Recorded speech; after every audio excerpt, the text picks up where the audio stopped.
She doesn't belong in first class, and she certainly isn't getting on my plane." Those were the words that ended Jessica Miller's 20-year career, though she didn't know it yet. The smartphone cameras were already rolling, capturing the sneer on the flight attendant's face as she blocked the jet bridge. Standing before her was a woman in a beige trench coat, silent, dignified, and holding a boarding pass that was about to become the most expensive piece of paper in the airline's history. They thought she was a nobody. They were about to learn that some silences are louder than screams. This is the story of how a routine power trip turned into a masterclass in karma. The fluorescent lights of JFK's Terminal 4 hummed with the manic energy of a Tuesday morning. Outside Gate B32, the air was thick with the scent of roasted coffee and the collective anxiety of 300 passengers waiting to board Flight 8081 to London Heathrow. Dr. Vivian Clark adjusted the strap of her leather tote bag. She was tired.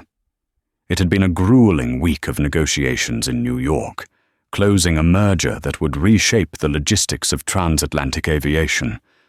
All she wanted was a glass of champagne, a lie-flat seat, and 6 hours of uninterrupted sleep. She wasn't dressed in her usual boardroom armor, no sharp blazer or Louboutin heels. Today, she wore comfortable joggers, a cashmere hoodie, and oversized sunglasses. She looked like a tired traveler. To the untrained eye, she looked ordinary. To Jessica Miller, the senior gate agent and lead flight attendant for the day, she looked like a problem. Jessica stood at the podium like a sentry guarding a palace, with her hair pulled back so tight it pulled at her temples and a uniform that was meticulously pressed. Jessica prided herself on standards. In her mind, the airline was losing its prestige, and it was her personal crusade to maintain it. She scanned the passengers in the priority lane with a critical eye. Vivian approached the counter when the call for Group 1 and First Class was made. She held out her phone with the QR code displayed. "Excuse me," Jessica's voice cut through the noise, sharp and nasal. She didn't look up from her screen initially. "We are only boarding First Class and Diamond Medallion members right now.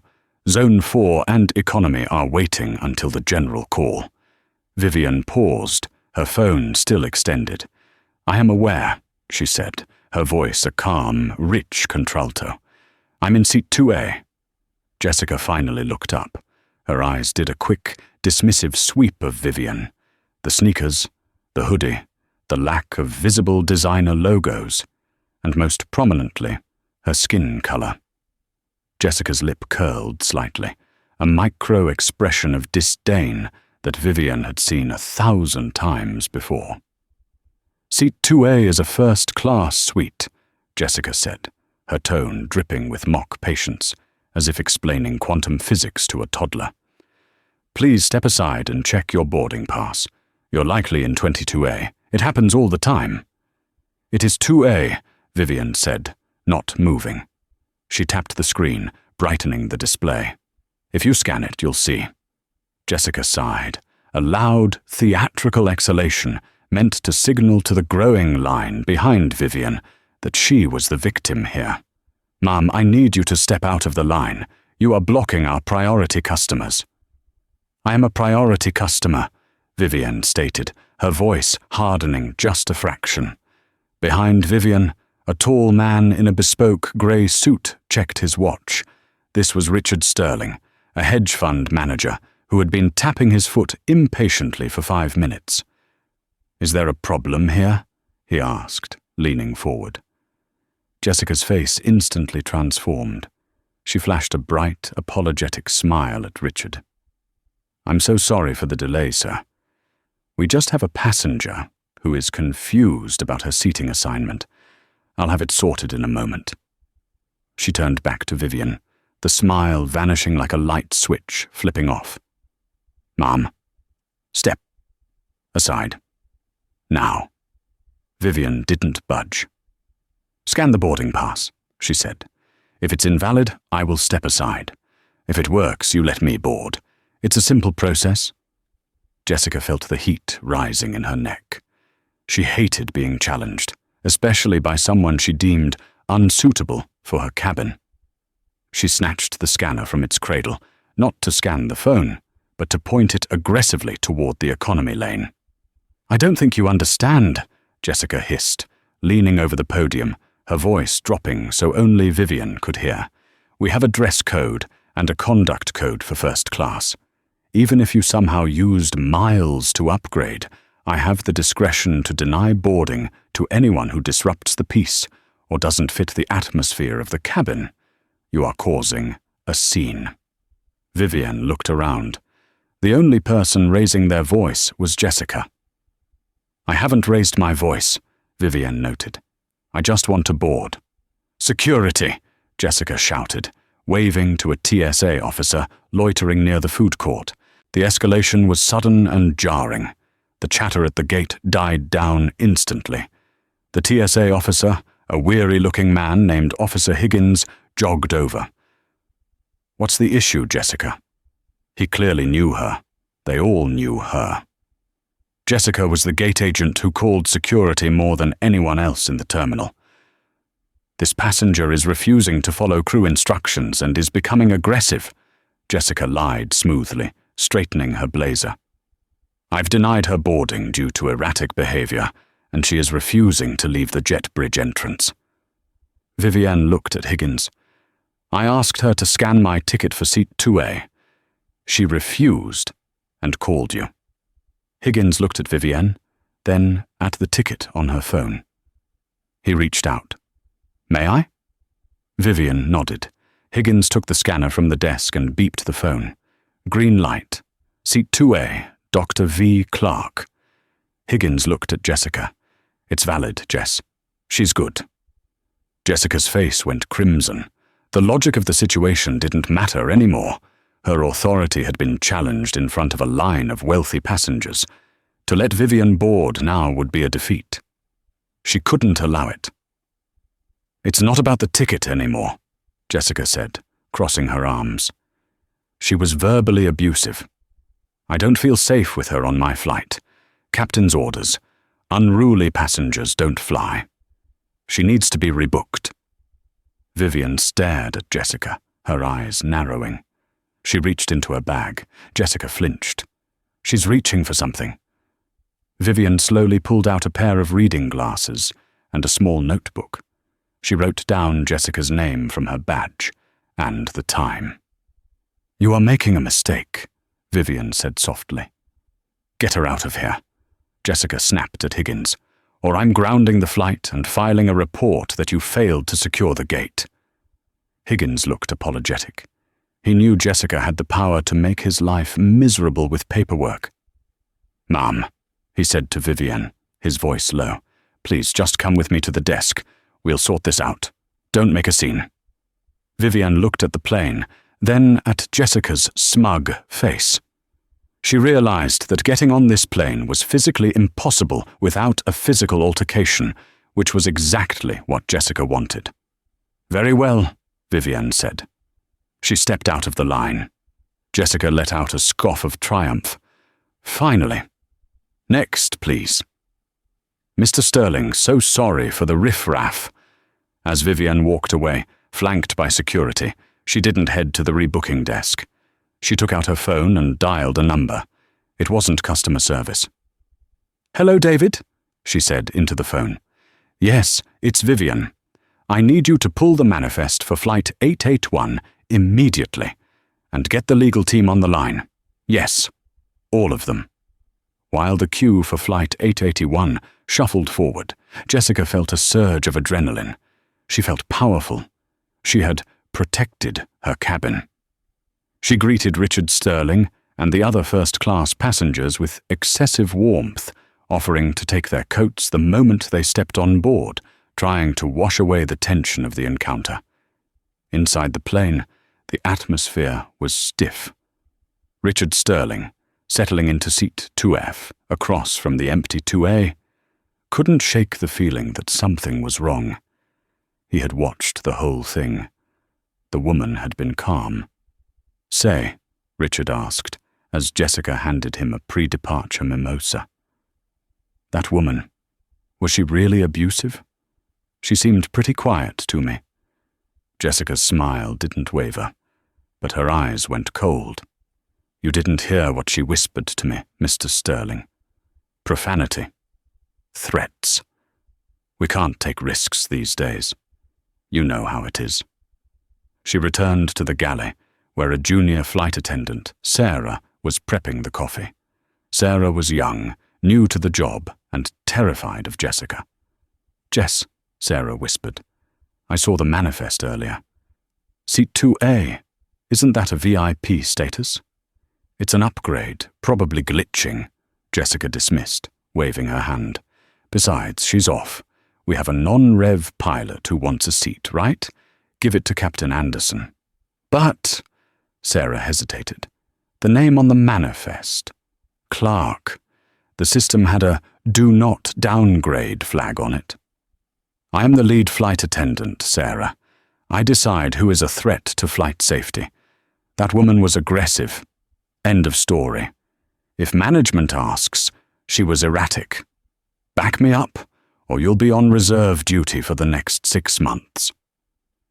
Sarah swallowed hard and nodded. She had a student loan to pay.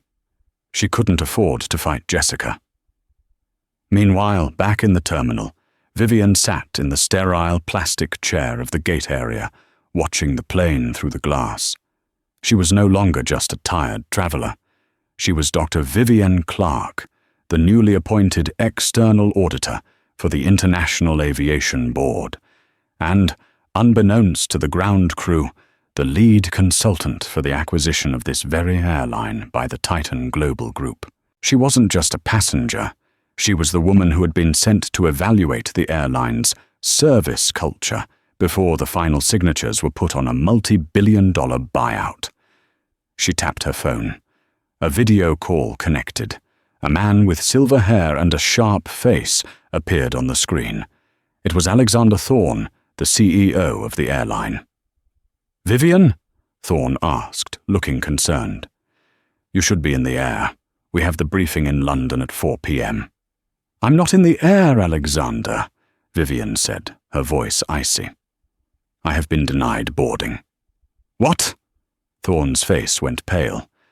"Denied? Is the flight overbooked? I'll fire the booking agent." "No," Vivian said, turning the camera to show the empty jet bridge door that had just closed. "Your lead flight attendant, a Ms. Jessica Miller, decided I didn't fit the profile of your first-class cabin. She claimed I was aggressive and had security remove me." Thorne was silent for 3 seconds. The silence was heavy. "She did what?" "I was racially profiled, publicly humiliated, and lied about, Alexander. On a flight I am supposed to be auditing." "I will call the gate," Thorne said, his voice trembling with rage. "I will turn that plane around." "No," Vivian stopped him. "Let them fly. If you turn them around now, they'll claim it's a mechanical issue and sweep it under the rug. I want them to fly. I want Miss Miller to feel secure in her victory for the next 7 hours. But I need you to do something for me. Anything. I'm taking the next flight on the competitor airline. I will arrive in London 1 hour after them. I want you to meet Flight 881 at the gate, and I want the full board of directors there." "Vivian, that's—" "And Alexander," Vivian cut in. "Check the passenger list for seat 2A. Confirm who I am in your system.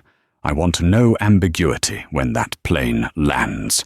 "I'm looking at it now," Thorne said, typing furiously on his end. He stopped. He gasped. "Oh no. The system shows your status as invited board member. Jessica, she overrode a board flag?" "She did. She's a dead woman walking," Thorne muttered. "Not yet," Vivian said, watching the plane begin its pushback from the gate. "Let her serve the drinks. Let her enjoy the flight. I want her to realize the gravity of her mistake when she has nowhere to run. I'll see you in London." Vivian hung up. She watched Flight 881 taxi toward the runway. Inside that metal tube, Jessica Miller was laughing with the pilots, recounting how she handled the situation. Vivian stood up, smoothed her hoodie, and walked toward the rival airline's counter. "I'd like to purchase a ticket to London," she told the agent. "One way, first class. And please, treat me like a human being." The agent smiled. "Of course, ma'am. Right this way." As Flight 881 lifted off the tarmac, climbing into the clouds, Jessica Miller felt a sense of supreme relief. The problem was gone. The cabin was perfect. The champagne was cold. She walked down the aisle, checking on Mr. Sterling. "Everything all right, Miss Miller?" he asked. "Perfect, Mr. Sterling," she beamed. "Just perfect. We're going to have a lovely flight." She didn't know that the satellite phone in the cockpit was about to ring. She didn't know that the manifest she had altered left a digital fingerprint that was currently being reviewed by the legal department of a conglomerate worth $400 billion. The drama was only just beginning. 3 hours into the flight, the Atlantic Ocean was a sheet of dark glass beneath them. Inside the first-class cabin of Flight 881, the lights were dimmed to a soothing violet hue. The air smelled of warmed nuts and expensive cologne. Jessica Miller was in her element. She moved through the aisle with the grace of a hostess at a royal banquet, topping off Richard Sterling's champagne and fluffing the pillow for Mrs. Galloway in 3F. She felt untouchable. The incident at the gate was already a distant memory, a minor snag in an otherwise flawless performance. In the forward galley, she pulled the curtain shut and leaned against the counter, checking her makeup in a small mirror. Sarah, the junior flight attendant, was nervously arranging the dessert cart. "You really think she's going to file a complaint?" Sarah asked, her voice barely a whisper. She couldn't shake the image of the woman in the trench coat standing so still, so silently furious. Jessica laughed, a harsh, clipped sound. "Let her. Who is she? Some nobody trying to scam a free ride in a suite. Do you know how much a seat in 2A costs, Sarah? $12,000. That woman was wearing sneakers. Trust me, I did the airline a favor. Management loves it when we protect the revenue stream." Jessica grabbed a bottle of sparkling water. "Besides, I put the code INT on her file. Interference. It means if she tries to sue, our lawyers will say she was disrupting flight operations. It's my word against hers, and I have 20 years of seniority." Sarah nodded, but her stomach churned. She had a bad feeling, a very bad feeling. Meanwhile, inside the cockpit, the atmosphere was far less relaxed. Captain Bill Anderson, a veteran pilot with grey temples and a serious demeanor, was staring at the ACARS screen, the digital messaging system that connected the plane to the ground. Usually, messages were about weather updates or gate assignments. This message was different. Priority. Read from HQ, CEO Office Direct. To Captain Flight 881, MSG. Confirm status of passenger seat. 2A. Is seat occupied? Reply immediately. Captain Anderson frowned. He turned to his first officer, Dave. "That's weird. Why is the CEO's office pinging us about a seat assignment mid-flight?" "Maybe a VIP missed the flight," Dave suggested. Anderson typed back, "Seat 2A, occupied by non-rev pilot, Deadhead. Orig passenger denied boarding at gate due to security issue." 2 minutes later, the printer in the center console hissed. A long strip of paper printed out. Anderson tore it off and read it. His face went pale. MS Jaw. Acknowledged. Maintain current course. Do not, repeat, do not, allow lead flight attendant. Miller to interact with ground crew upon arrival. Airport authority and corporate legal will meet aircraft. Maintain radio silence regarding this MSG. End. Anderson looked at Dave. Legal is meeting the aircraft? For a denied boarding? That's not normal, Bill, Dave said, his eyes wide. That someone committed a felony protocol. Anderson unbuckled his seatbelt. I need to use the lavatory, he lied. He stepped out of the cockpit and into the forward galley. Jessica straightened up immediately, flashing her practiced smile. Captain, need a coffee? Anderson looked at her. He looked for signs of stress, for signs of a struggle. He saw only arrogance. Jessica, he said, keeping his voice neutral. The passenger you denied boarding, the woman in 2A. What exactly did she do? Jessica rolled her eyes dramatically. Oh, Bill, she was a nightmare. Belligerent, refused to step aside, shouting at the agent. I think she was intoxicated. I couldn't risk it. You know I run a tight ship. Anderson nodded slowly. Right. Intoxicated. And you filed the report? Sent it before we pushed back, Jessica lied. She hadn't sent it yet. She was planning to write it on the layover to make sure she got the wording creative enough. Good, Anderson said. Good to know.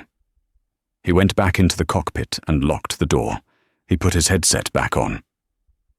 She's lying, Anderson said to Dave. I've known Jessica for 10 years.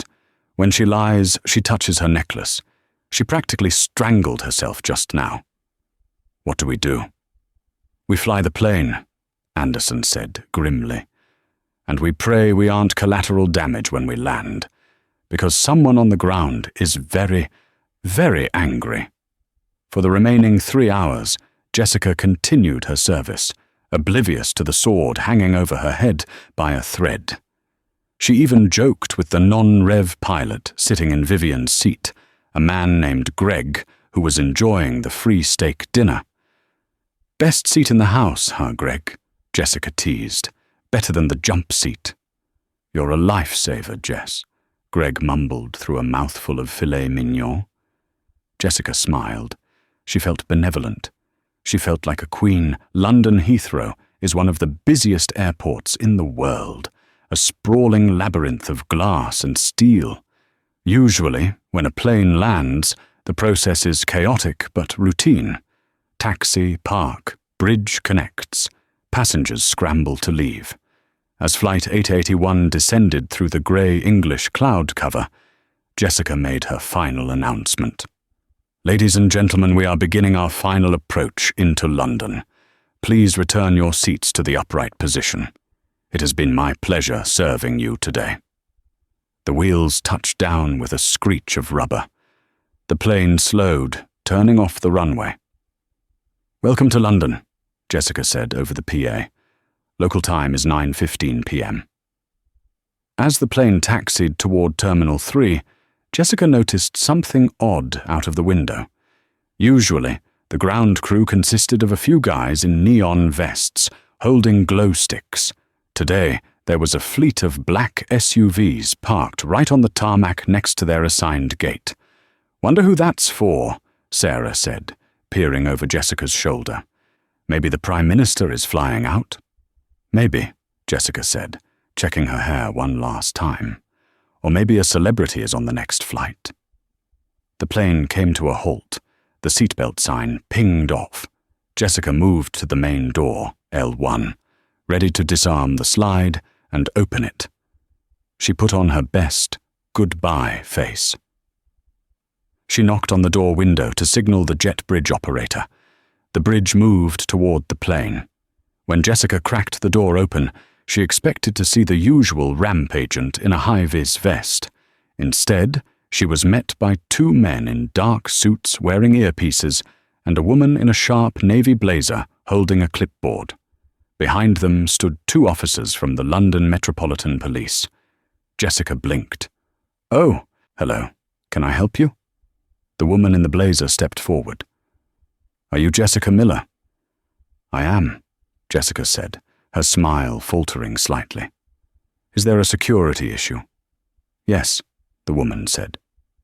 There is. I am Evelyn Price, Chief Legal Counsel for Titan Global Group, the parent company of this airline, This is Mr. Henderson from HR. Jessica's heart skipped a beat. Titan Global Group. That was the new ownership. Why were they here? We are here to secure the aircraft, Evelyn stated, her voice cutting through the cabin noise like a razor. No passengers are to deplane yet. We need to secure the evidence. Evidence? Jessica laughed nervously. I don't understand. Did someone smuggle something? Evelyn ignored her. She looked past Jessica into the cabin. Mr. Sterling? Richard Sterling? Richard, who was standing up gathering his bag, looked surprised. Yes. Mr. Sterling, I apologize for the delay. We require a brief witness statement from you regarding the incident at JFK Gate B32 before you leave. My associate will assist you. Witness statement? Jessica's hands began to tremble. Wait, you mean the woman I offloaded? The unruly passenger? Evelyn finally looked at Jessica. Her eyes were devoid of warmth. The unruly passenger, Ms. Miller, is Dr. Vivian Clark. She is the newly appointed executive auditor for the board of directors. She is currently landing on British Airways Flight 102 and will be joining us shortly. The colour drained from Jessica's face so fast it looked like she might faint. The board? You denied boarding to the woman who was sent to evaluate your job performance, Evelyn said, and you lied to a federal officer to do it. That is a violation of FAA regulations, UK civil aviation laws, and company policy.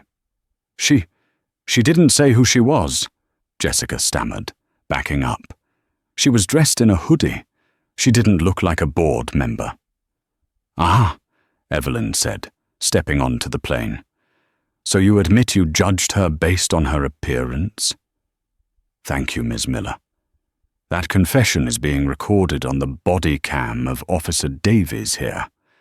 Jessica looked at the police officer. The red light on his chest was blinking. Captain Anderson, Jessica yelled, turning toward the cockpit. Bill, tell them. She was aggressive. Captain Anderson emerged from the cockpit, his cap under his arm. He looked at Jessica with a mixture of pity and disappointment.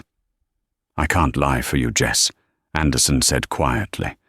I already sent the logs. You told me she was intoxicated. The gate video from JFK shows she was reading a book when you called security. The passengers in first class were silent, watching the drama unfold. Richard Sterling stepped forward. Actually, Richard said, his voice carrying clearly, I'd like to add to that statement. The woman was perfectly polite. Ms. Miller here was the one who was aggressive. She called the woman riff-raff after she left. Jessica gasped. Mr. Sterling, how could you? I don't like bullies, Ms. Miller, Richard said, adjusting his cufflinks. And I certainly don't like liars. At that moment, the sound of heels clicking on the jet bridge floor echoed. It was a sharp, authoritative rhythm. Click, click, click. The crowd of suits parted. Dr. Vivian Clark walked onto the plane. She was still wearing the joggers and the hoodie, but she had thrown the beige trench coat over her shoulders like a cape. She looked fresh, despite the travel. Her eyes were sharp, intelligent, and focused entirely on Jessica. Beside her walked a man Jessica recognized from the company newsletter. It was Alexander Thorne, the CEO. He looked furious. Ms. Miller, Alexander said, his voice booming. Step off my aircraft. Mr. Thorne, Jessica pleaded, tears welling up in her eyes. Please let me explain. I was just trying to protect the brand. Vivian stepped forward. She stood toe-to-toe with Jessica. She didn't shout. She didn't scream. She spoke with a calm, terrifying precision. You didn't protect the brand, Jessica, Vivian said softly. You projected your own insecurities onto it. You looked at me and decided I wasn't worth your respect. You decided my money wasn't green enough, my status wasn't real enough, and my presence was an offense to your little kingdom. Vivian glanced at the seat 2A, where the non-rev pilot, Greg, was trying to make himself invisible. "You gave my seat away," Vivian noted. "I hope he enjoyed the meal, because it just cost you your pension." Jessica trembled. My pension? "You've been with us 20 years, Alexander Thorne interrupted. "That's a long time to build a career, and exactly 5 minutes to destroy it. You are suspended effective immediately, pending a criminal investigation for filing a false police report at JFK. "Criminal?" Jessica shrieked. "It was just a gate dispute." "You mobilized TSA under false pretenses," Vivian said. "That's a federal crime, and since we are now on British soil, and you falsified the flight manifest, which is a legal document, well, let's just say the lawyers have a lot of paperwork to do." "Officers," Alexander nodded to the police, "please escort Ms. Miller to the terminal. We have a termination letter to sign." Jessica looked around for an ally. Sarah looked down at her shoes. Captain Anderson looked away. The passengers looked at her with disdain. "This isn't fair," Jessica screamed as the officer took her arm. "I was doing my job. I am the victim here." "No, Jessica," Vivian said, turning her back on her to address the cabin. "You were the gatekeeper, and you just locked yourself out." As Jessica was led away, sobbing, down the jet bridge, Vivian turned to the stunned passengers of first class. "Ladies and gentlemen," Vivian said, her voice warm and professional, a complete shift from the Ice Queen she had just been. "My name is Dr. Clark. On behalf of Titan Global and the board, I deeply apologize for the disruption and the unacceptable behavior of our former crew member. As compensation, every passenger on this flight will receive a full refund and a voucher for future travel. We are committed to excellence, and today we are cleaning house." The cabin erupted in applause, but the story wasn't over. Jessica Miller wasn't the type to go down quietly. She had one card left to play, and she was about to make the biggest mistake of her life. London was weeping. Rain lashed against the windows of the dismal airport hotel, where Jessica Miller had been holed up for the last 24 hours. She had been released by the police pending further investigation, her passport confiscated, and her company ID deactivated. Most people in her position would be calling a lawyer or updating their resume. Jessica Miller, however, was scrolling through TikTok. She lay on the stiff hotel bed, the blue light of her phone illuminating a face twisted with indignation. She didn't feel guilty. She felt targeted. In her mind, the narrative was simple. She was a veteran employee who had been ambushed by a wealthy, entitled woman and a spineless CEO who cared more about diversity optics than safety protocols. "They want to silence me," Jessica muttered, tapping her acrylic nails against the screen. "Let's see how they handle the court of public opinion."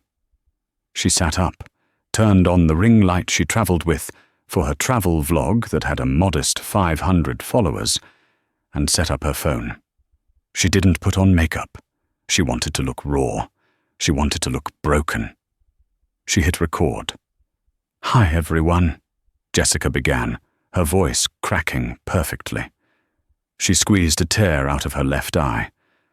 "My name is Jessica. Yesterday, after 20 years of loyal service as a flight attendant, I was pulled off a plane by police in London. Why? Because I followed protocol." She took a shaky breath. "A woman tried to board first class. She didn't look like. She didn't fit the profile. She was acting erratic. I was scared for my passengers. I denied her boarding to keep everyone safe. And because she turned out to be a board member for the airline, they fired me. They didn't care about the safety risk. They only cared that she was rich and powerful.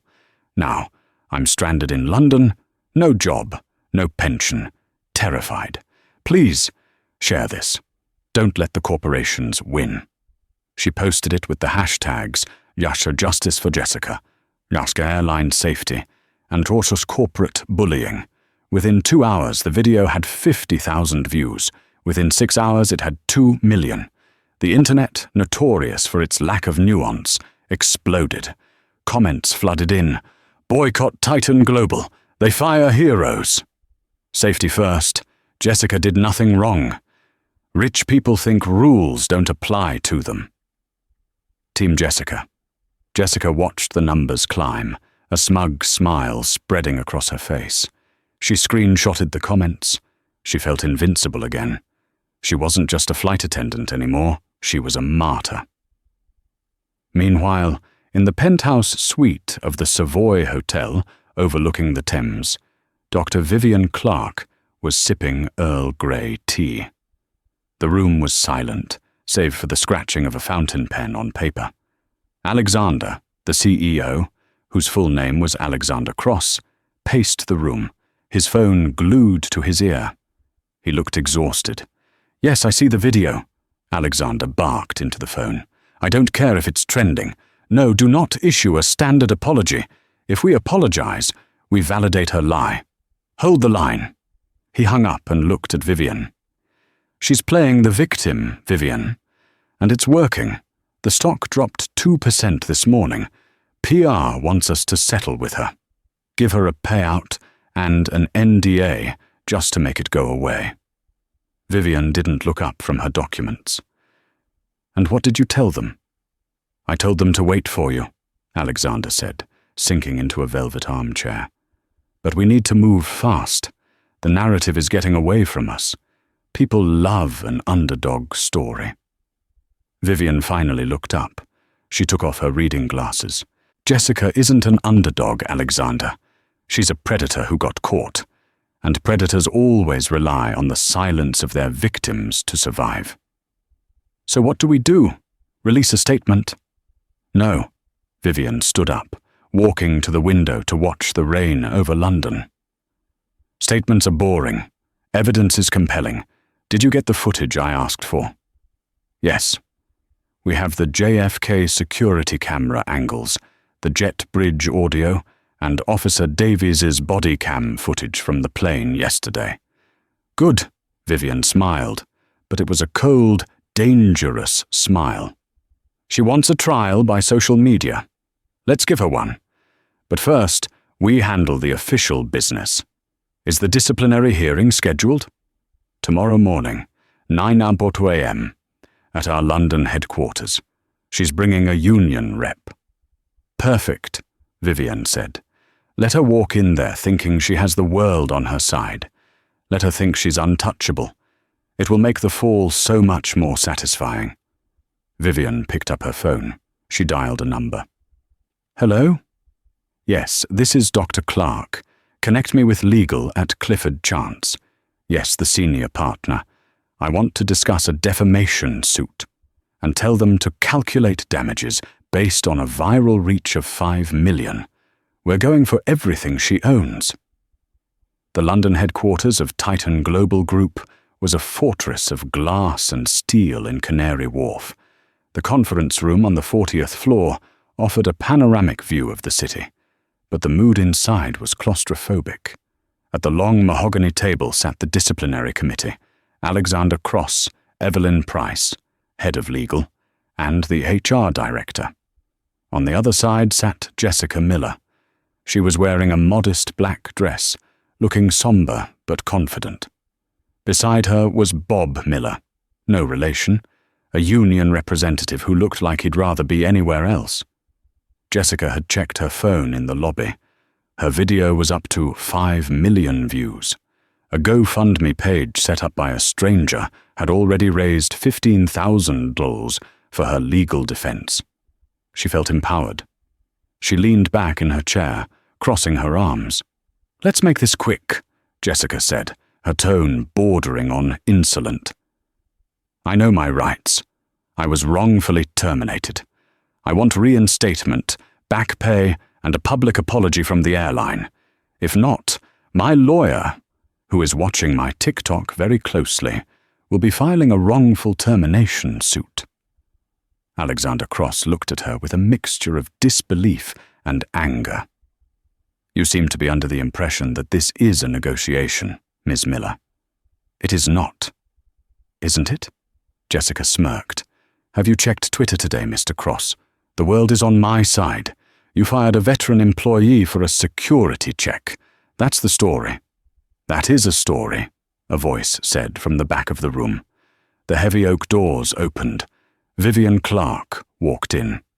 She wasn't wearing a hoodie today. She was wearing a tailored white power suit that cost more than Jessica's annual salary. Her hair was pulled back in a sleek chignon. She carried a tablet in one hand and a remote control in the other. She walked to the head of the table, ignoring Jessica completely, and plugged the tablet into the projection system.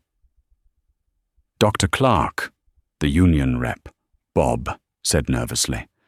My client maintains that her actions were motivated by safety concerns regarding your attire and behavior. Is that so? Vivian asked. She pressed a button on the remote. The massive screen on the wall flickered to life. It was the CCTV footage from JFK Gate B32. The quality was 4K crystal clear. Let's watch, Vivian narrated. On the screen, everyone watched silent, undeniable reality. They saw Vivian standing quietly in line. They saw Jessica point at her, laugh, and gesture to the economy lane.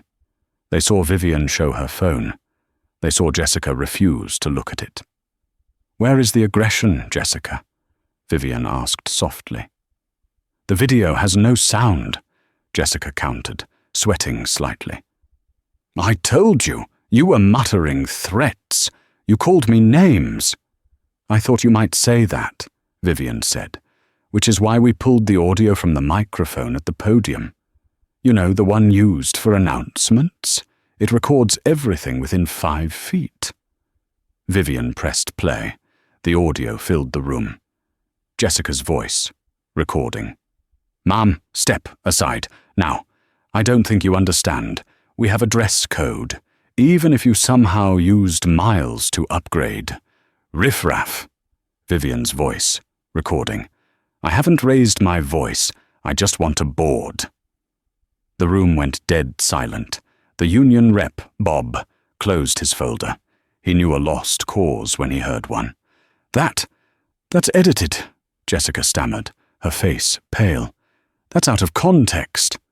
And then, Vivian continued, relentless, there is the matter of the police report. You claimed I was intoxicated.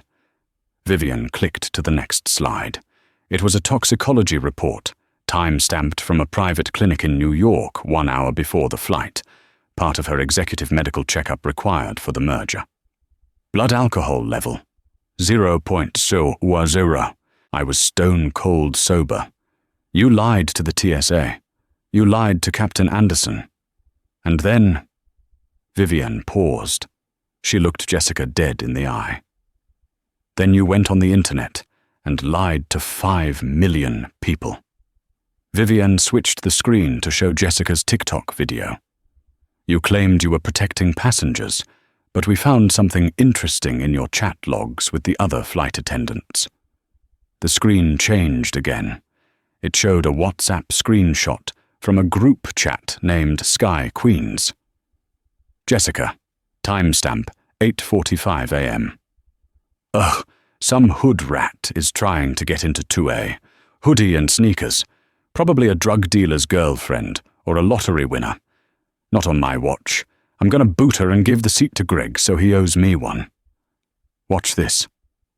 The silence in the room was heavy enough to crush bones.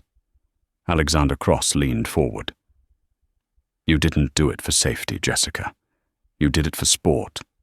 You profiled a board member, denied her service based on prejudice, gave her seat to a friend as a favor, and then libeled the company to cover your tracks. Jessica was shaking. The justice for Jess narrative had just evaporated. She looked at her union rep. Bob, say something. Bob stood up slowly. Ms. Miller, based on the evidence of gross misconduct, falsification of company records, and discriminatory practices. The union cannot defend this. You're on your own." Bob walked out of the room. Jessica sat alone, the vast glass window behind her, framing a grey, weeping London sky. She looked small. "Jessica Miller," Evelyn Price read from a document. "Your employment is terminated effective immediately for cause. This means you forfeit your severance, your travel benefits, and your pension contributions are frozen pending legal review." "But my pension," Jessica whispered. "I have 20 years. "You spent 20 years building it, and 20 minutes destroying it," Vivienne said. "But we aren't done." Vivienne placed a thick stack of papers on the table in front of Jessica. "This is a lawsuit filed by Titan Global Group for defamation of character and brand damage. We are suing you for the loss in stock value, approximately $12 million, and I am personally suing you for slander." "I don't have $12 million, Jessica shrieked, tears finally streaming down her face, real tears this time. "I have a condo in Queens and a leased Toyota." "Then you will have nothing," Vivienne said coldly. "Unless—" Jessica looked up, hope flickering in her eyes. "Unless what?" "Unless you fix what you broke," Vivienne said. "You love the camera, Jessica. You love your TikTok audience. So here is the deal. You will record a new video, right here, right now. You will apologize. You will admit you lied. You will admit you racially profiled me. You will tell the world exactly what you are. You will leave it up forever. And then you will never work in aviation again." I can't do that," Jessica sobbed. "The comments, they'll destroy me." "They already have the truth, Jessica," Alexander said. "We are releasing the CCTV footage and the WhatsApp logs to the press in 10 minutes, regardless. You can either get ahead of it and beg for mercy, or let the world see you for what you really are while we sue you into bankruptcy." Vivienne slid her phone across the table. It was recording. "The choice is yours," Vivienne said. "Action." Jessica looked at the phone. She looked at the door. There was no escape. The walls of the high-rise conference room felt like they were closing in. The karma she had invited into her life had arrived, and it was wearing a white suit and holding a defamation lawsuit. With a trembling hand, Jessica reached for the phone. The red circle on the iPhone screen pulsed like a slow, rhythmic heartbeat. To Jessica Miller, it looked like a countdown to her own execution. The conference room was dead silent. The only sound was the hum of the air conditioning and the ragged breathing of a woman who had spent 2 decades building a life, only to dismantle it in 24 hours. Alexander Cross stood with his arms crossed, his face unreadable. Vivienne Clark sat perfectly still, her eyes fixed on Jessica, witnessing the final act of a tragedy she had been forced to orchestrate. Jessica swallowed hard. Her throat felt like it was filled with broken glass. She looked at her reflection in the front-facing camera. She looked haggard. The defiance that had fueled her viral rise just hours ago was gone, replaced by a hollow, terrifying clarity. "I'm ready," Jessica whispered. "Speak clearly," Vivienne commanded softly. "The truth needs no volume, but it requires clarity." Jessica pressed the record button. Hi, everyone," Jessica began, her voice trembling. She didn't need to fake the tears this time. They spilled over, hot and shameful. "It's Jessica. I need to update you on the situation with Titan Global." She paused, looking down at the table where the printed screenshots of her WhatsApp messages lay like damning evidence. "Yesterday, I posted a video claiming I was fired for protecting my passengers. I said I was a victim of a wealthy, entitled passenger. I asked for your support." She took a jagged breath. "I lied." Jessica looked into the lens, her eyes pleading with the millions of strangers she had manipulated. The passenger, Dr. Clark, was not intoxicated. She was not aggressive. She was quiet and polite.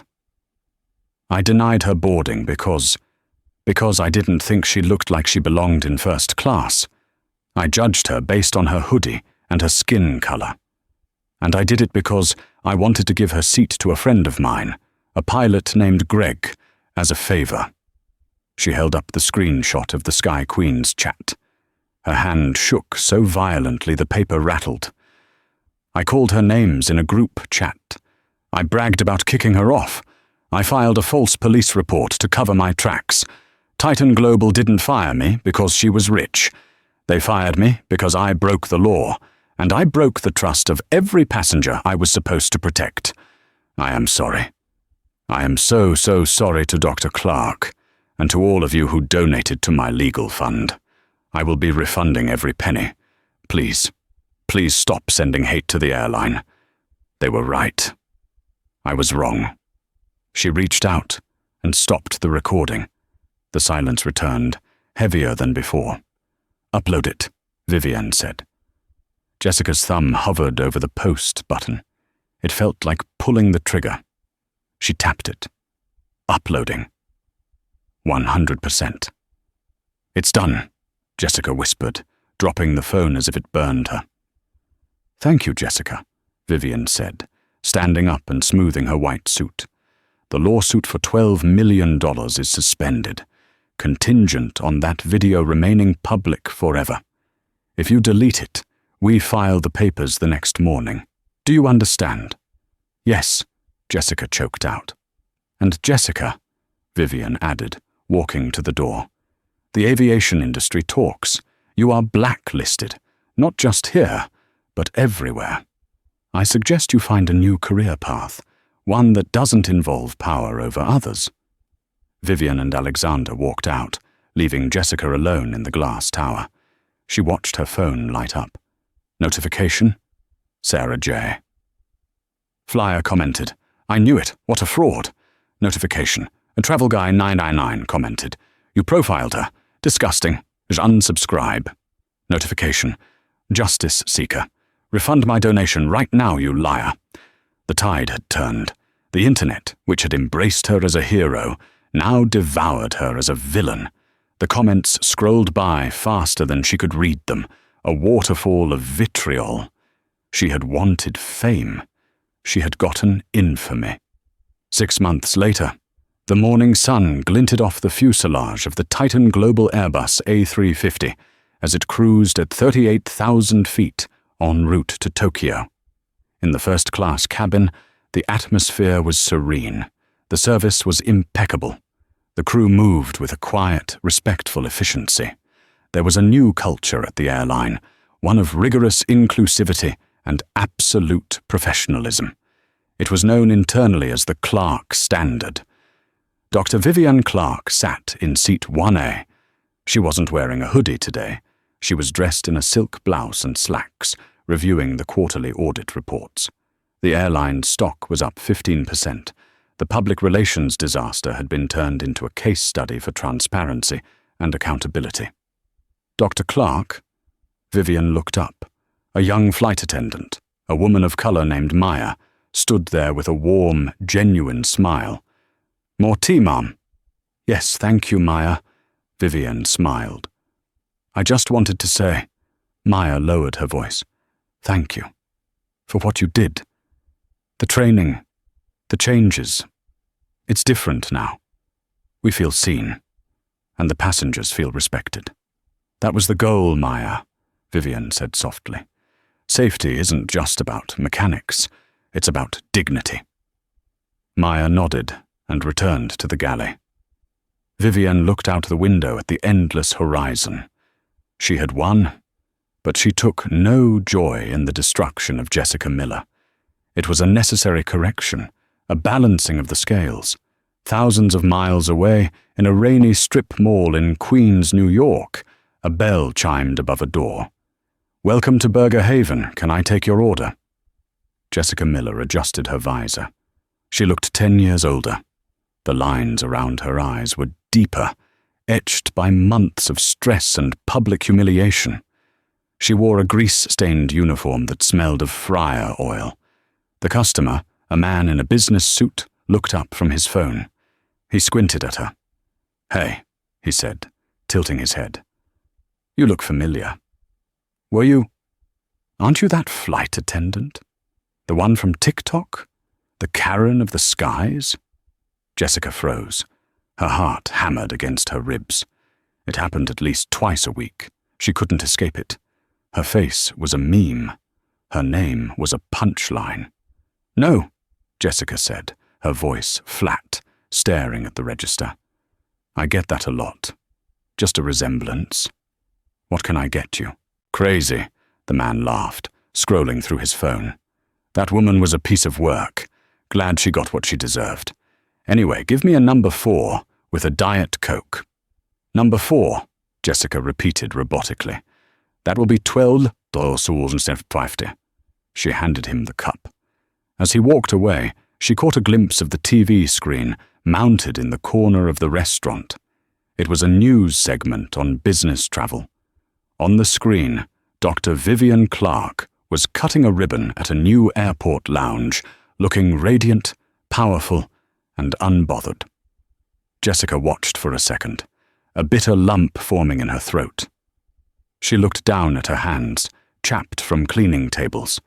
She remembered the power she used to feel standing at the gate, deciding who got to fly and who didn't. She had held the keys to the sky, and she had thrown them away because of her own prejudice. "Order up!" the cook yelled from the back. "Coming," Jessica replied. She grabbed the tray of cheap food and walked out to the dining room, her feet aching in her non-slip shoes. The sky was grey outside, but above the clouds, the planes were flying, and for the first time in 20 years, Jessica Miller wasn't on one. She was grounded, permanently. And that, as they say, was the hard landing she never saw coming. And that is the story of how one moment of arrogance can dismantle a lifetime of work. Jessica thought she was the gatekeeper, but she forgot that in the world of customer service, and in life, character is the ultimate currency. When she tried to bankrupt Vivian's dignity, she ended up liquidating her own future. It's a harsh reminder that when you dig a grave for someone else based on prejudice and lies, you'd better dig 2, because karma has a funny way of pushing you in first. If you enjoyed this story of high-flying drama and satisfying justice, please destroy that like button. It really helps the channel grow and lets me know you want more stories like this. Don't forget to subscribe and hit the notification bell so you never miss a new episode of real-life karma. Share this video with a friend who needs a reminder to treat everyone with respect. Thanks for watching, and I'll see you in the next one.